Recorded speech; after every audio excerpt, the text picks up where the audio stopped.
Okay, good afternoon, everyone. Welcome to this webinar on how to build your career in the research landscape. So this afternoon, I'm John Oyeko. I'm a reader in flexible manufacturing systems at Loughborough University, and we have Shiona Shen. Shiona. Yeah, hi everyone. Glad that you managed to get into this meeting. So I'm Shauna Chen. I'm currently a lecturer in robotics in University of Sheffield. Brilliant. So we'll just give you a quick rundown of how this afternoon is going to play out, so that you have like an understanding of the agenda. So the first thing we're going to do is to give a quick introduction on RAS. So for those of you that don't know what RAS is, so it's UK Robotics Autonomous Systems. And Shiona will give us a quick introduction to that, and then Shiona will move on to our experience in securing our academic jobs and fellowships. And then after she's finished, I will come in and talk about my own experience. Then we'll open it up to Q&A. Shiona, over to you. Thank you, John. Just sharing screen. Ooh. Okay, can everyone see my screen? Yeah. John, can you see? I can see your screen. Yes, I can see. Great. Yes. Yeah. Okay. So as John has briefly said, UK-RAS is the kind of a big network that we have a lot of people from over 40, nearly 50 universities now working in robotics and automated systems. We have a specific panel or kind of forum here more for supporting early career researchers. Both John and I is in this pillar. So we are kind of more specific supporting or trying to organize events that specifically supporting ECRs, including this webinar. So if you haven't signed up or you haven't followed our LinkedIn, please feel free to, and also feel free to share this to any of your colleagues or friends who would like to know our following events.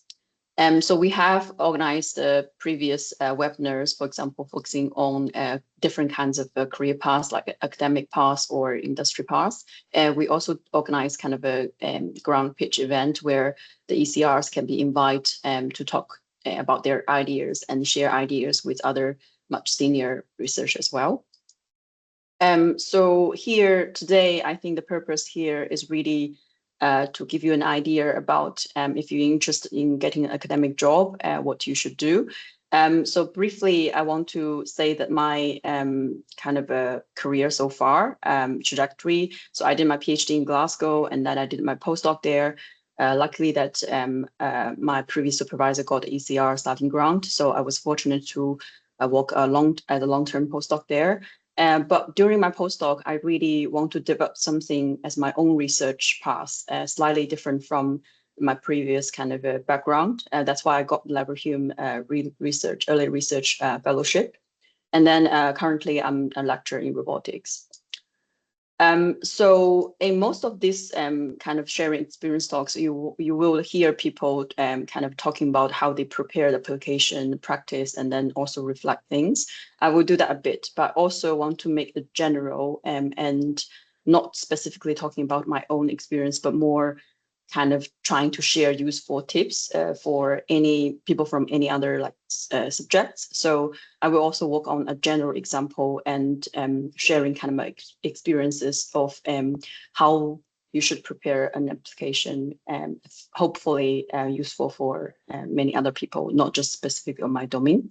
And then John and I will both in the end provide time for much more kind of interact way, gathering your questions and answer your questions. Because I got the Leverhulme Fellowship, so I got a lot of, for example, early career researchers ask me that whether a fellowship is needed before you apply academic jobs.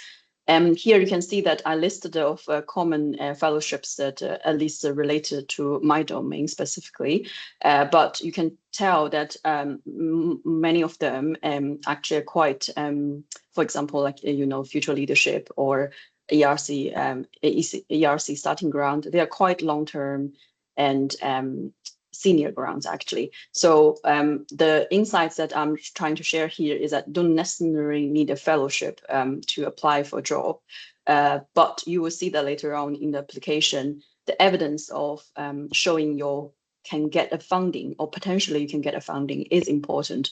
Obviously, getting a fellowship is a way to showing that, but not necessarily mean that you can only show this by just applying or getting a fellowship. Also, some of fellowship that they are targeting towards different career stage.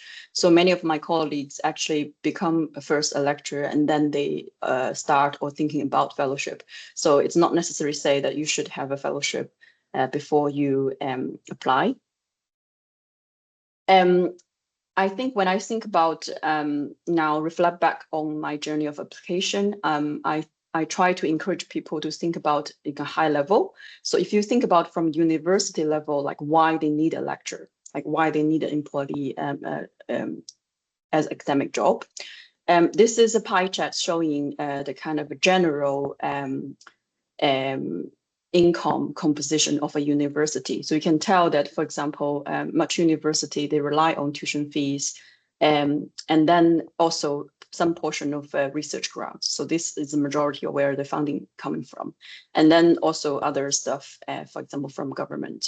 Or industry. So I think here, this kind of composition, right, what I'm trying to do here is to give you an idea of what the university looking for here is a composition of different skills. So they expect you to be very good at research, of course, but also they're expecting you to deliver good quality teaching and show some leadership in connecting different parts, would potentially giving them higher reputation or potentially income.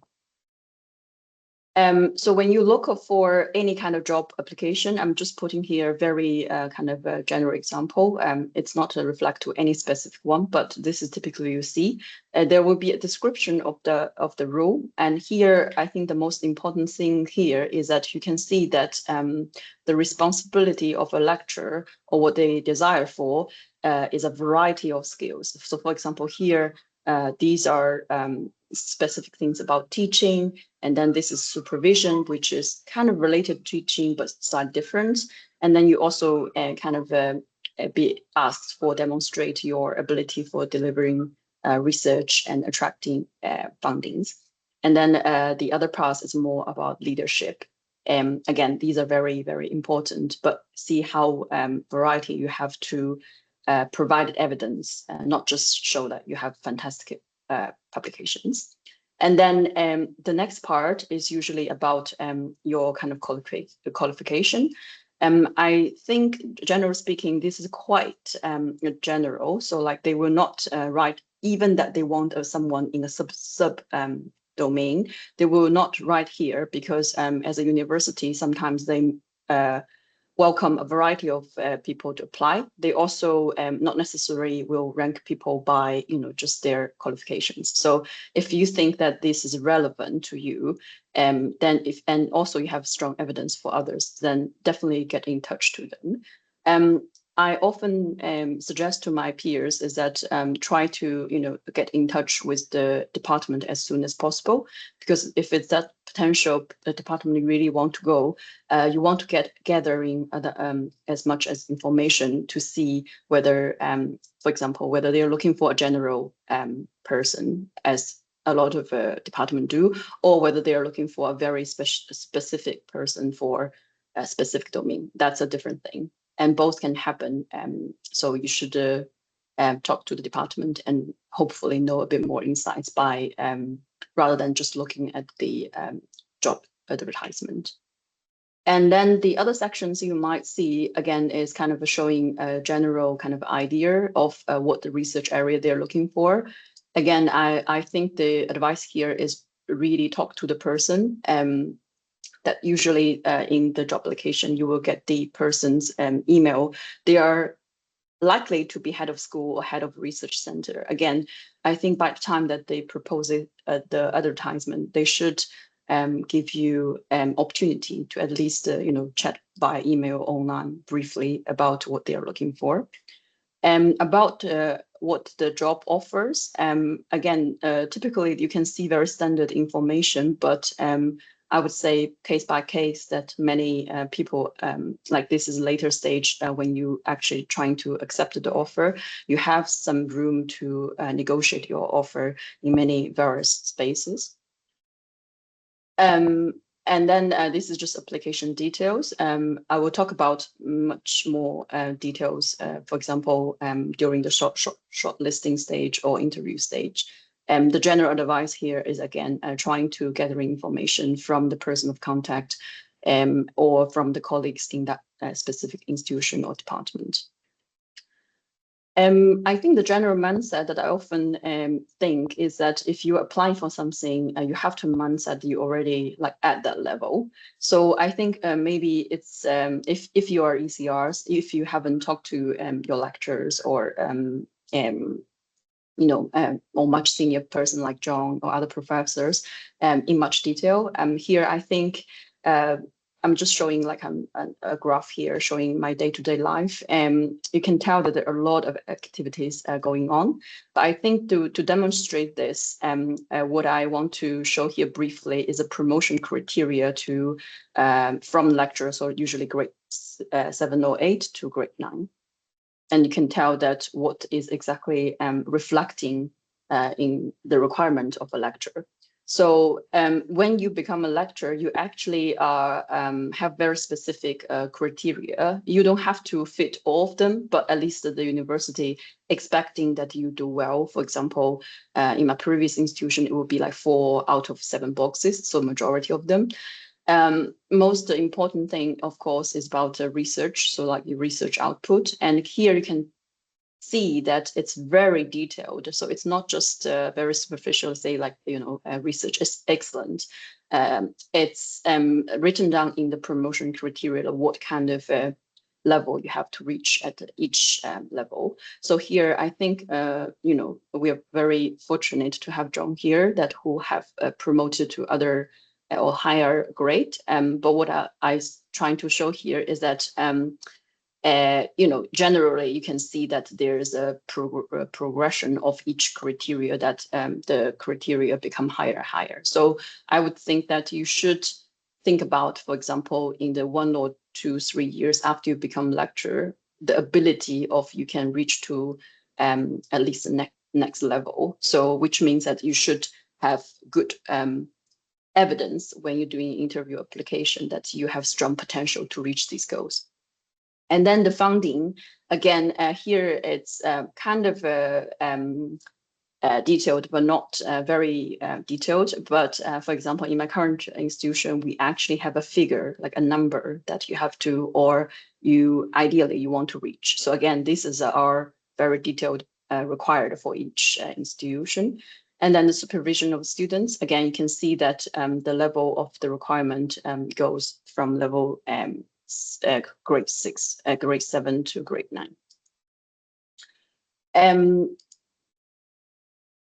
Again, just trying to show it's not just the teaching research, there are also other stuff that kind of required for a lecture. And I have to say that more and more in daily life, these things are the skills that you haven't developed so much or practiced so much during your PhD or postdoc. So again, these are the evidence that, or if you can gather early evidence that you have the ability or potential to delivering these things, especially leadership-wise, it's a very important thing to show in your interview as well.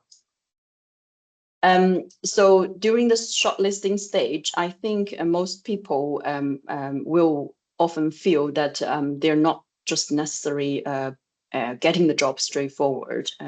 If that we all should celebrate. But in reality, you might be, even that you're a very competitive candidate, you might be shortlisted quite.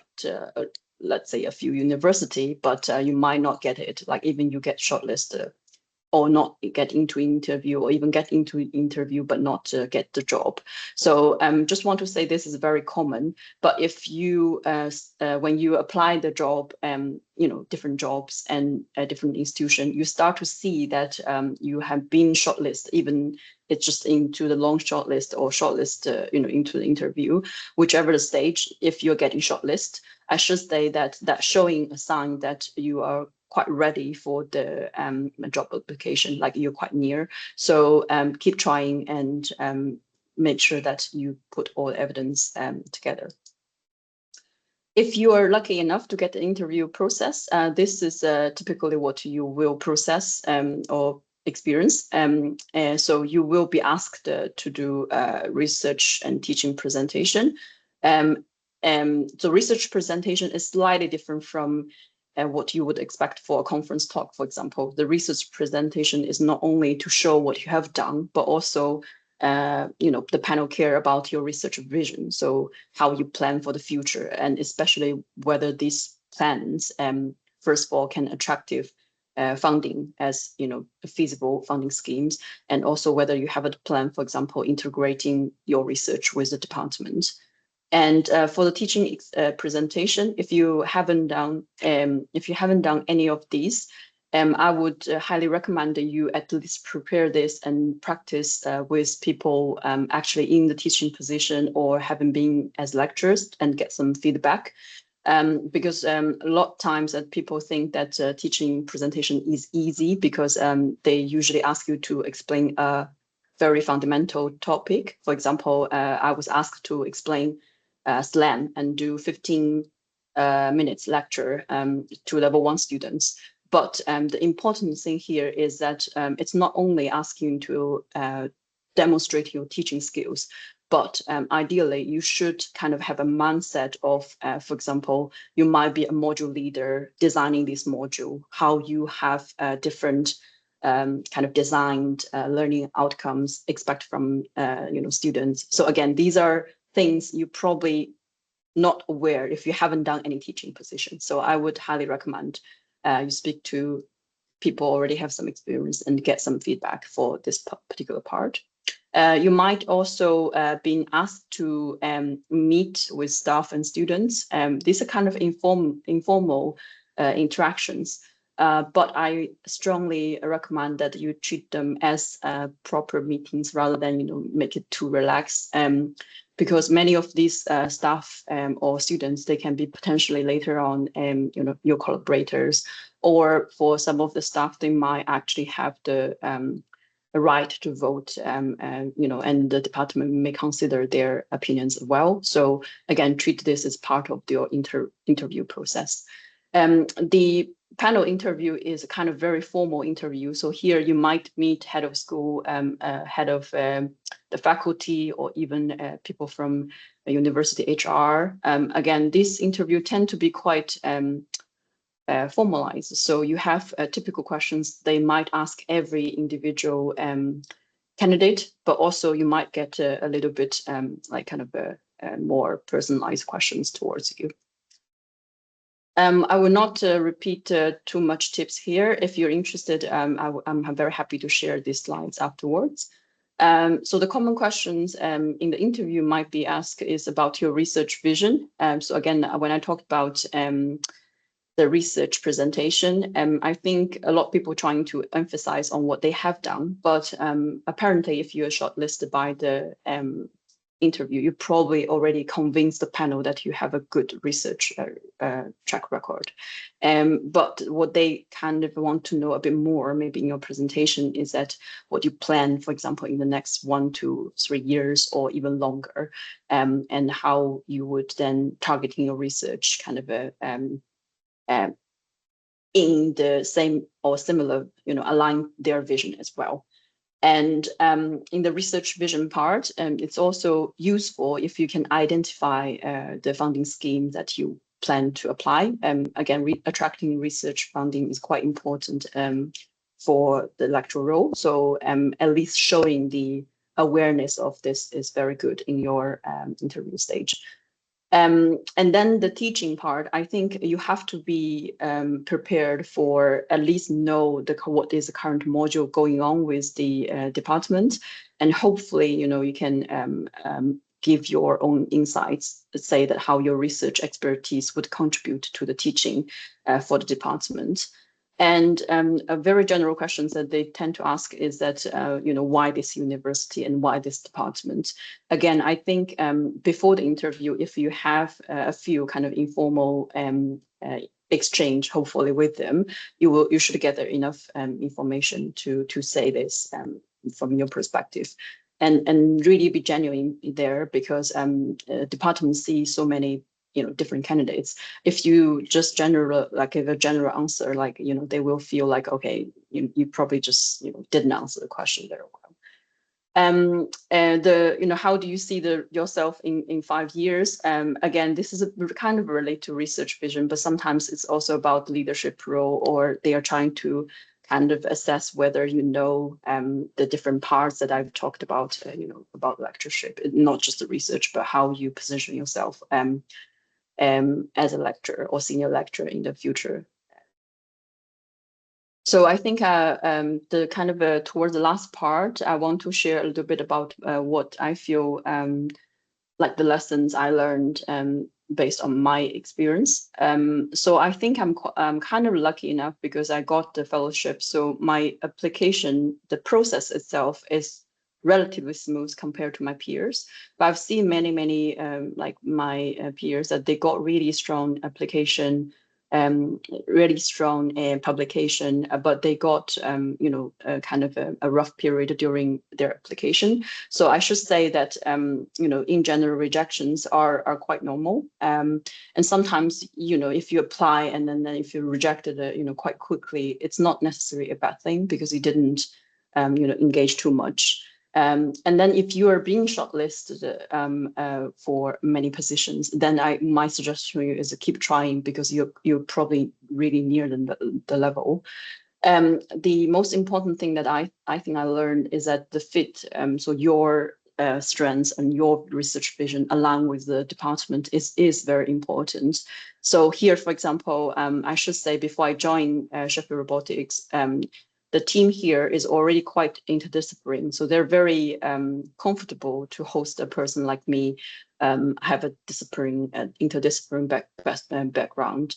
If it's another department, they may have excellent robotics department, but maybe I will have a difficult time to convince them that I have the skills fit to the department. And I think the kind of final thing that I should say is that many of my peers choose different routes. So, for example, I take really long time. So I did my 3 years postdoc and did 3 years fellowship, and then I become a lecturer. I have a reason, why I'm doing that, because I'm doing quite interdisciplinary research, and it takes a long time for me to gather evidence and show like I have different skills to be able to get the job. But many of my peers would choose other routes, so they will get academic job as soon as possible once they are ready. They may not think about fellowship at the time and then choose to do it later on. So again, I think different people have different kind of timeline or planned actions that's suitable. There's no universal answer to that, but I feel like don't worry if you feel your timeline is slightly different from other people, because all these things will not be defined by just a timeline, and we all have our unique strengths to achieve things that we want to achieve. Yeah, I think that's it, and thank you very much. I will hand the floor to John, and I think after that we will gathering some if you have any questions to my presentation, we will have a Q&A session. Sorry, Fiona. Yeah, thank you very much. Don't close your presentation. Could you kindly go to the slide about those where the funding comes from? You mean the fellowship? No, the sectors, the okay, pie yeah, chart, yeah. pie chart, yeah, because I think that would be a good segue to start to start the conversation. Can you still see my screen? No, you've closed it now. Oh, okay, cool. I'm just trying to jump in that. Okay, let me share the screen again.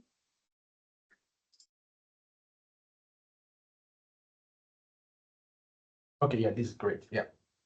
All right, good. So, could I just, before I launch into my own talk, because it's more going to be organic, I'm just going to speak based upon what I've learned over my career. I want to check how many of you are postdocs. I mean, if you're a postdoc, give a thumbs up. If you're a lecturer, give just give me a minute. If you're a lecturer, give a heart. And if you're above a lecturer, or if you're a senior lecturer, give a clap. I'm just following the emotions on the screen. So who is a postdoc? Okay, so we have postdocs. Okay, good. Any lecturers on the call? Okay. Any PhD students? Just give a thumbs up if you're a PhD student as well. Okay, good. All right, okay, brilliant. So very much early career. Okay, brilliant. Okay, now the reason why I asked Shiona to put this on the screen is because in the UK, there are many routes you can go after your PhD, or even, I mean, after your PhD, or even if you're doing a postdoc. So this is very, very important, guys. In the UK, we have universities that have been very, very teaching focused, all right? And you have universities that are research focused. So you have teaching focused, you have you have of 5%. He's asking about 5% sleeping. What's 5%? I think what do you mean, Shiona, by that 5%? But anyway, we'll come back to that. We'll come back to that. So you've got universities that are teaching focused, you have universities that are research focused. Now, on top of that, you also have government funded catapults. Okay, so what I mean by that is you have some organizations that what they do is a translation of research from academic base into industry. And there is a term called technology readiness level. So I'll repeat that again, technology readiness level. And that scale, that technology readiness level goes from 1, I think, all the way to 9 or 10. Okay. Now, majority of academic research will fall under the blue sky TRL level 1 to 3, 4. So technology readiness level 1 to 3 or 4. So that means things that are conceptual, or you have a prototype and you've tested it and it works. The government-funded catapults take the academic research and then work on TRL level 4 to 6 or 7, so that industry works from TRL 7 and above. So these government catapults pull research from from research base and try to put it into industry. So you have catapults, and of course you have industry. Now, the reason why I mentioned this, and you can also do your startups if you want, which I will classify as industry.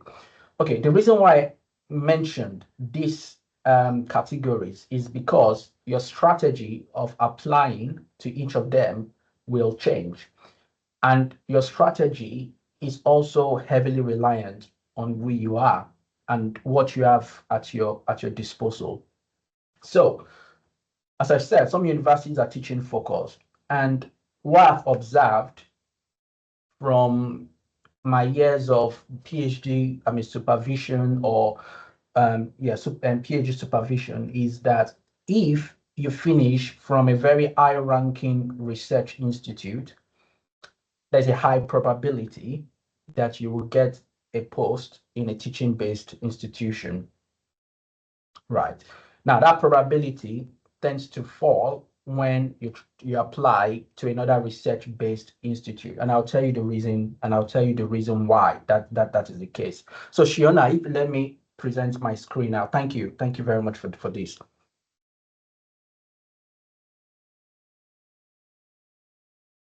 If you just give me a minute.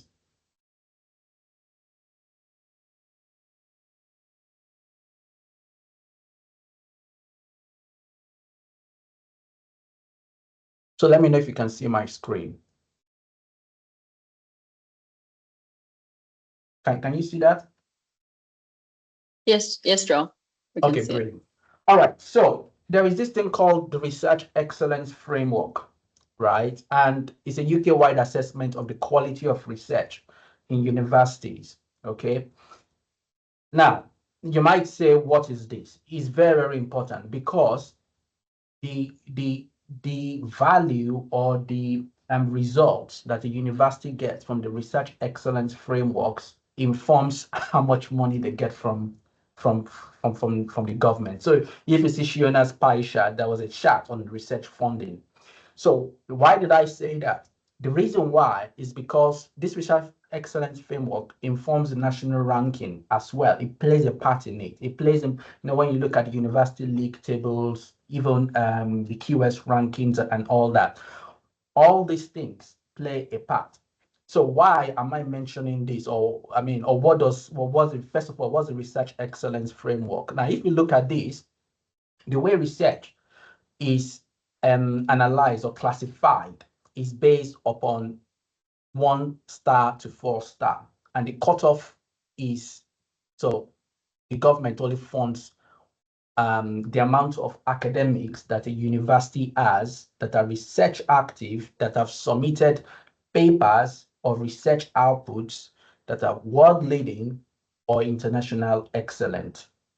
Okay, so this is something you need to know. And why am I mentioning it? The reason why I'm mentioning it is that when it comes to your job applications or doing your PhD and doing your postdoc years, you might be thinking, oh, why do I need to write? Or why is my supervisor pushing me to write?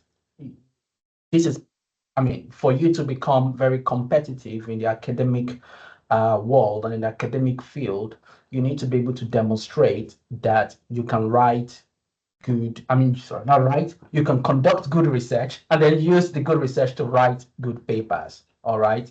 It's very important that your good research, you're able to disseminate it in high quality journals or outputs, because that is how the university also ranks the applicants that apply to them.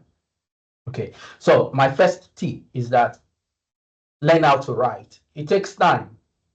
Okay, learn how to do good research, because when you learn how to, so when I say learn how to do good research, it comes about with okay, what is the right hypothesis? Is the problem I'm solving, is it really important? Is it impactful? Does it really change the field? All right.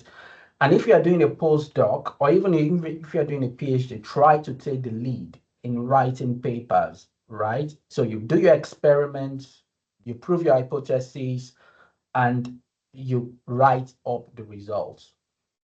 Okay, now you might ask me, should I go conferences or journals? The debate is out on that, and let me explain the reason why.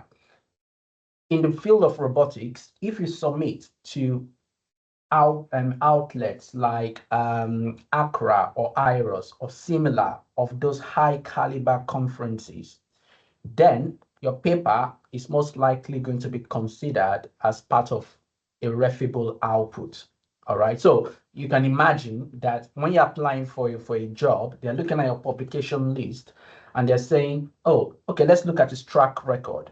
All right. Okay, you can produce some very, very good conference papers, ACRA, IROS, these are top areas, or TARO, which is transactions for robotics.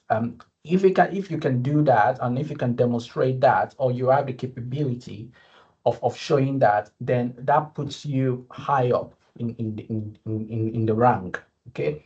Now you might ask, is quality, quantity, which one is more important? I feel that both is important. You have to demonstrate both quality and quantity.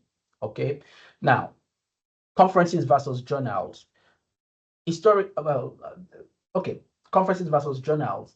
Majority of the time, journals are favored, except when they're published in these high-ranking venues. All right, so you need to balance your strategy on based upon that. Okay, so I've spoken about teaching institutions, research institutions. There's also catapults and industry. So if you think that you're very, very technically capable and all you love doing is, solving very complex challenges, then there is catapults, or there is also industry. So catapults are a very good environment where what you work on today will be radically different from what you work on in the next 3 to 4 months, because they are the forefront or the cutting edge of technology, and they're trying to pull that technology from the academic base into industry.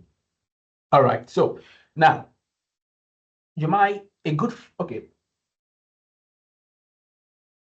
I would advise you as well to attend events and try to build those industrial network or academic network. And I'll tell you the reason why. The funding landscape in the UK has changed, or will be changing, or is currently in the process of changing. So it was that in the past, you could either submit something called a standard grant, or you can submit a new investigator award, or the funding body might release some specific calls that you could apply to. Now, that will still continue. However, it's going to be with a slight change. And the slight change is that now there are things now called 3 or 4 buckets. So there's there's curiosity-driven research. That is bucket 1. There's a translation bucket as well. So how do you translate research into industry? So the reason why I'm mentioning this is that you need to be able to think about what your strategy will be. If you want to be curiosity-based research, there is a path for you there. If, however, you think that, and you have to look at your research as well.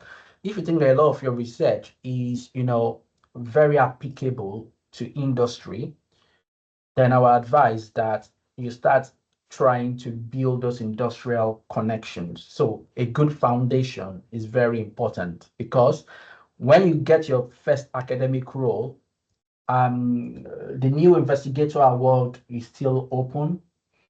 But what will make it stronger when you apply for that new investigator award is if you have an industrial partner that can support you and say, look, I agree with this research. This is a letter of support. Why did I mention that? Okay, when you get your first academic role, you are going to be, as Shiona said, you're going to be put on a probation of 1 to 3 years. Okay, depending on the university, it could range from 1 to 3 years. All right, some very high intensive research universities, they will give you up to 3 years, and in that 3 years, the expectation on you is that you build your research base, your research identity. You really know what you want to focus on for 5-10 years. You know that, and then you're able to submit a grant or an application. Now, you submit that, depending on the university. Some universities say, yeah, we're happy for you to submit, and that's it. Some universities will say, no, you have to get the money. All right. And some universities give you just 1 year, and as long as you are teaching, you're participating in admin roles, everything is fine. So you need to understand it. So the reason why I'm mentioning this is because, as I said, the research landscape has changed, and if you happen to find yourself in a highly research intensive university, my advice to you is to start building those industrial connections, because they will become important not only for your NIA, your new investigator award, but even also for the future, because throughout your career, that's your network. Network is very, very important. So that enables you to, the buckets I've said, that enables you to start tackling your translation research bucket. If you are curiosity-driven research, or you want to focus on bucket 1, build your academic networks. All right. Also very, very important. And then, going to conferences, you can use your conferences to build the quantity, and you can use journals to build your quality. You see that? So that's a strategy you can use. Or you can kill 2 birds with 1 stone and build both quality and quantity by focusing on the high tier conferences. Okay, so that's yeah. So one thing when you're writing your or before I say that, so how many papers do you need to get a lectureship? What they are looking at, yes, as I've said, is that future trajectory. So they see what you've done in your postdoc or your PhD years, and they see that there's a rising trajectory. They also look at, okay, what's happening in the national landscape. If you look at the government strategy, there is something called the IS8, and it focuses on life sciences, robotics, so life sciences, advanced manufacturing, I think digital technologies, creative industries. You can go and take a look at it. All right. So the highly research intensive universities are also looking at how you're going to fit that ecosystem. Remember, how you're going to fit that ecosystem and how you're going to generate impact for the university. I'm mentioning this not to scare you, but to give you to understand what you need to start doing now so that you're able to build a good foundation. And as I've said, your network will follow you throughout your career. I One of the things I did early in my career was to work in industry, and I'm still in touch with the majority of the people I worked with in industry. Um, so that helps me as well to have a chat with other people in industry as well, and to understand, okay, how do I distill the problem they are working on and how to solve it. And which brings me to another tip, guys. When speaking to industry, don't go to them and say, look, I have these cool algorithms, and this teleportation device that can solve the world. The industry will just look at you blankly and say, okay, that's great. So what does it do for me? How does it impact my bottom line, right? How does it change? How does it make me more profit? you know so the way to do it is speak to industry, listen to their problems. Sometimes you suddenly see the link. We know that problem you're talking about. We can solve it like this. Have you thought about that? Oh yes. And that leads to a conversation, you see.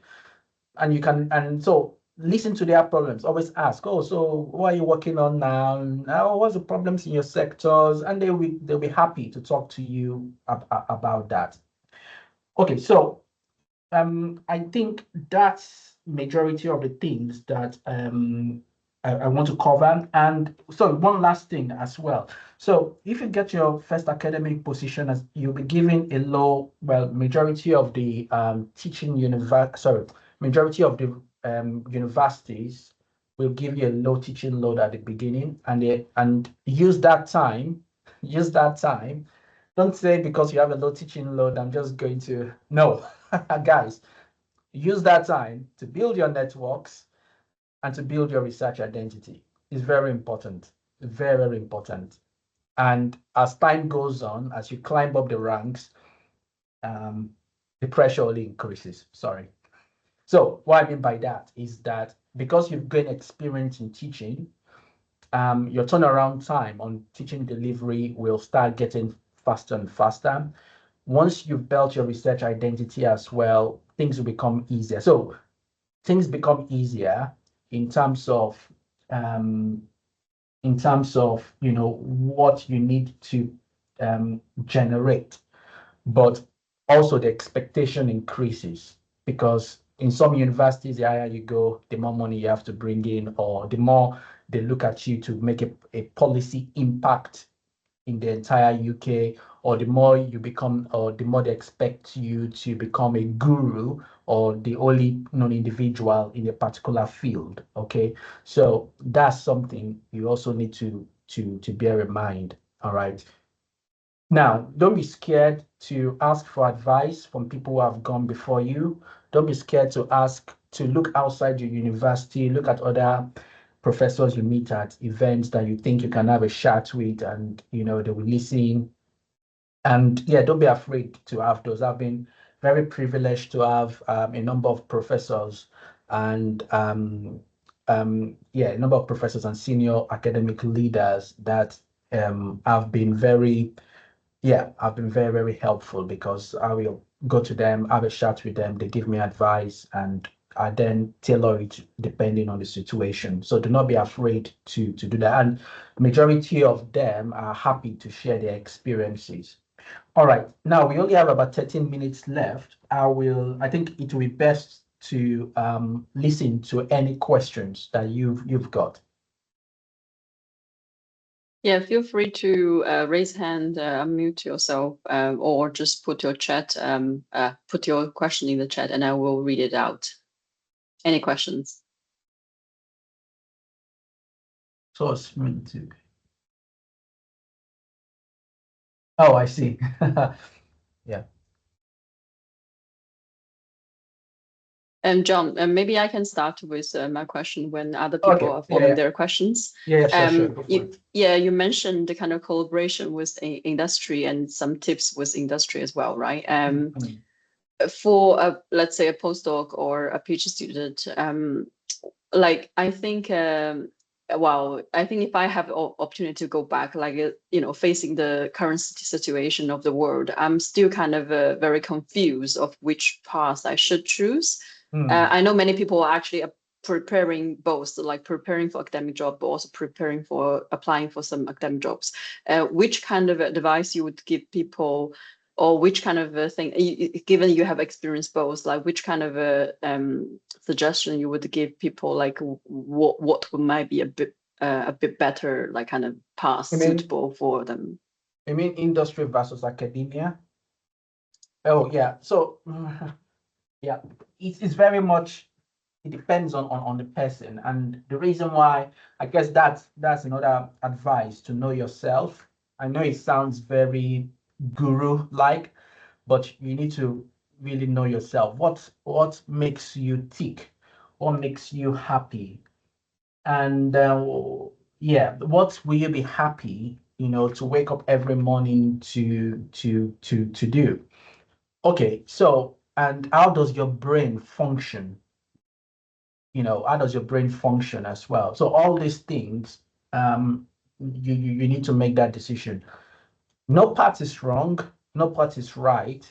And the reason is back to know yourself. You need to know what you are really, really good at. Industry is very majority of the industry are very product driven. So, they manufacture a particular product, and all they want from you is to develop new features for that product. All right. And generally, there is always a requirements documentation. So what I mean by that is that when they're trying to develop a product, there will be a set of criteria they want this product or they want this feature to achieve. All right. So that leads to a series of like requirements, like sentences that you need to develop your feature against. All right. Now, when you're developing this feature or this product, you can be as creative as you like to meet each sentence and tick it off and say, okay, I've done that. You can be as creative as you like, but that is it. I mean, there could be you also have to think about the regulations of the industry you're working on, because regulations, I remember when I was working in the automotive sector, there's something called Mr. C. And what that means is that when you write your C code, right, it has to conform to automotive regulations. So what I did then was I developed, it was before it was before the term IoT was coined, but it was developing wireless devices for predictive maintenance. And this was going on an helicopter. So it had to meet industrial regulations.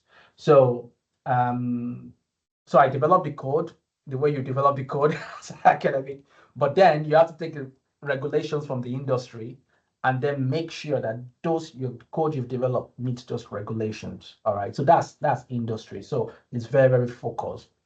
In academia, you have your latitude, to explore things, change things directly. Of course, there'll be a common theme that goes through your research.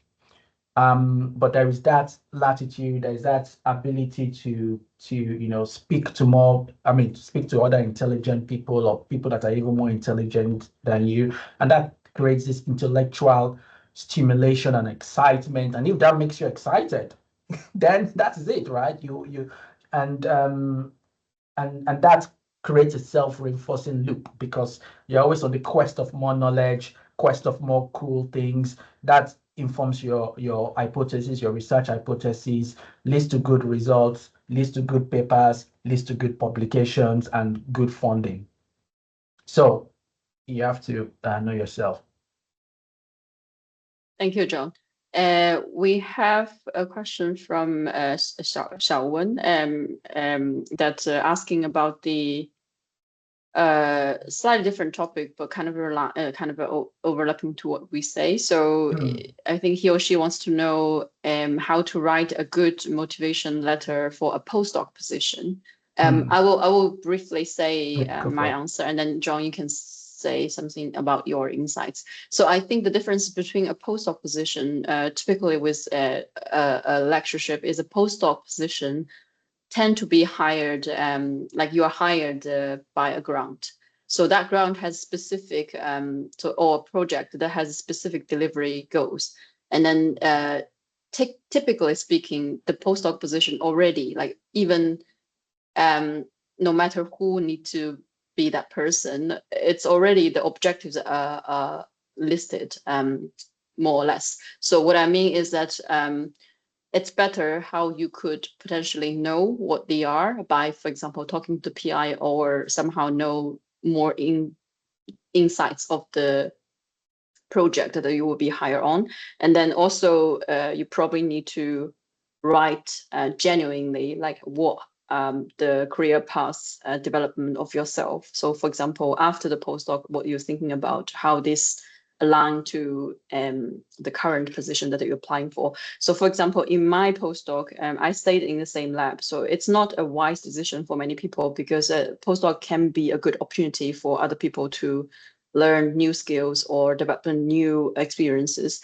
So it's good and bad. So basically, I have very overlapping skills that the job actually requires. So I think in this particular position, I have a strong kind of overlapping, and then I know the project very well.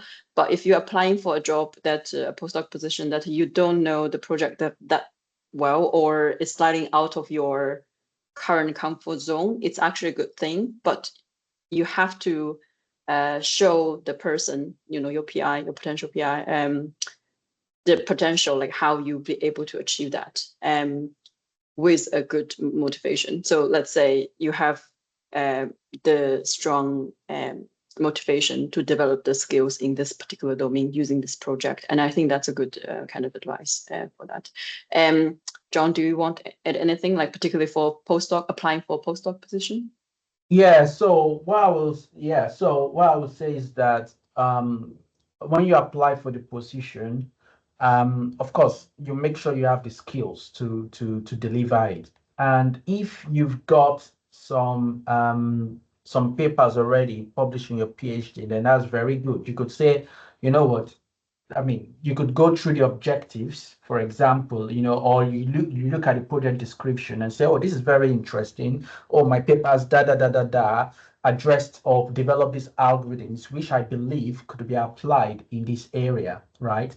And so that's getting the person interested and thinking, okay, this guy has some algorithms or some ways to solve this problem. And then based upon that, as Fiona said, you could also talk about, okay, how you adapt to problems. If it's, for example, if it's out of your comfort zone, that's where you might start thinking about, okay, how can you translate some of the things you've learned on your PhD or in another postdoc project? How do you translate it that could lead to new directions or new leads, okay? So the academic could be quite interested because because we academics, we also like getting new ideas and looking at fresh ways of solving a problem.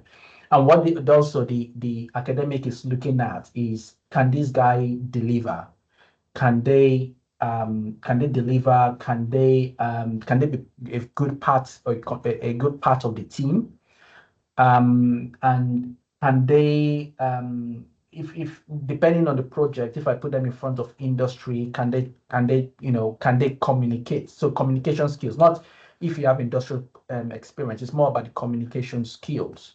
So, and are you if because academics are very busy, very busy. So if I leave you and I don't see you for a week or two, and we set an objective, will you be able to carry it through and come up with, fresh ideas, or are you self-driven to find solutions to problems? So all these things, you bring them together when you write your motivational letter and you try to demonstrate that yes, I mean you have a high delivery, high capacity rate and a low liability. Low liability meaning that you won't just mess up the project. So that's how to balance it. Thank you, John. We only have 2 minutes left, so any other questions or comments or your experiences, whatever you want to share with us? Yes. Oh, and Andy? Oh, what's the... Yeah, sorry, it was just to say, yeah, we have 1 minute left, but you've just mentioned that, sorry. Yeah. Okay. All right, I think we'll probably start wrapping up now. So this session is being recorded. So of course, feel free to pass it on to all your other colleagues which will be interested in it or could be useful for. We wish you all the best in your job applications. And if you want advice, you can always contact the UK-RAS network. We'll be happy to point you either to mentors or give you other tips to support you in your career. So all the best and enjoy the rest of the day. Thank you, everyone. Thank you for coming. Bye-bye.